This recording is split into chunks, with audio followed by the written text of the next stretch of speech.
आत्मीय भाइयों और बहनों, प्रणाम। जीवन पथ के प्रति लेखक डॉक्टर प्रणव पांड्या, पृष्ठ 63, मनुष्य जीवन की सच्ची शोभा। आपको पढ़कर सुनाते हैं, आइए सुनते हैं। जमीन फाड़ती है, पत्थरों से टकराती है, तब कहीं नदी आगे बढ़ती है और अपने अस्तित्व की रक्षा कर पाती है। मुलायम मिट्टी के बिछौने में पड़ा हुआ बीज यदि ऊपर ढके ढेलों को ढकेलने की हिम्मत नहीं दिखलाता, तो बीज से वृक्ष बनने का गौरव उसे कैसे मिल पाता? आगे बढ़ने वाली जातियों का इतिहास जिन्होंने भी ध्यानपूर्वक पढ़ा है, तो यही पाया है कि उन्नत के शिखर के लिए उन्हें संघर्ष के बीच बढ़ना और रास्ता बनाना पड़ा, और यह सिद्ध करना पड़ा कि बाधाओं के मुकाबले उनका साहस और संघर्ष की शक्ति चुक नहीं सकती। तब कहीं उन्हें सफलता का राज सिंहासन मिल पाता है। सच्चे अर्थों में जीवित वही है जो अत्याचार से लड़ सकता है, अन्याय और अनीति से टकरा सकता है, रोष प्रदर्शित कर सकता है, सामने अनीति होती रहे और चुपचाप खड़े देखते रहे। यह कायरता का प्रमुख चिन्ह है।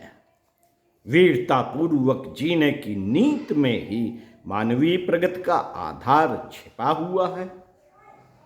हमें दुनिया की जिंदा दिल कौम की तरह अपना वर्चस्व बनाए रखना है, तो इसके अतिरिक्त और कोई उपाय नहीं कि हम भीतर और बाहर की बुराइयों से लड़ने के लिए एक तत्पर सिपाही की भांति अपना प्रत्येक मोर्चा मजबूत बनाएं और आज से, अभी से अनीति को मिटाने में जुट जाएं।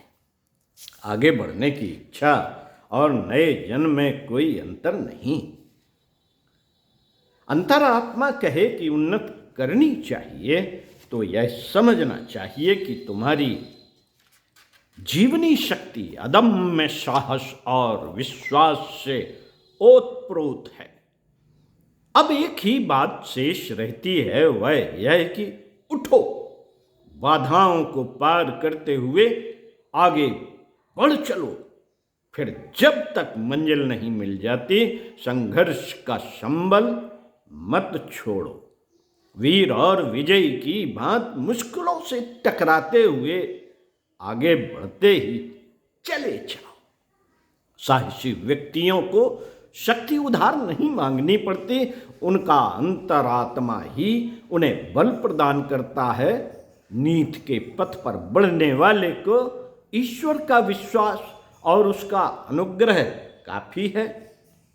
ऐसा व्यक्ति जब बुराइयों को, अंध परंपराओं को और सामाजिक कुंठाओं को रौंदता हुआ आगे बढ़ चल पड़ता है, तो उसका अनुसरण करने वाले अपने आप उपज पड़ते हैं। फिर संसार की कोई शक्ति उसे पराजित करने में समर्थ नहीं होती। एक बात याद रखने की है, वह यह कि सच्चाई और ईमानदारी से प्रेरित संघर्ष ही स्थायी प्रगति का आधार है। अकेला संघर्ष ही काफी नहीं, उसमें सत्य का समन्वय होगा तो ही भीतरी शक्ति का आशीर्वाद मिलेगा। अन्याय एक चुनौती है जो इंसान की इंसानियत को ललकारती है। उसका उत्तर कोई डरपोक और कायर नहीं दे सकता। उस बेचारे को अपने स्वार्थ, अपने प्रलोभनों से ही मुक्ति कहाँ, पर जिनमें मनुष्यता शेष है, वे अनीत और अन्याय के प्रतिकार के लिए जान की बाजी लगाते हैं। मनुष्य जीवन की सच्ची शोभा भी यही है। ओम शांति। साथियों, चिंतन मनन करते रहिए और कुछ अच्छा पढ़ते रहिए, कुछ अच्छा सुनते रहिए।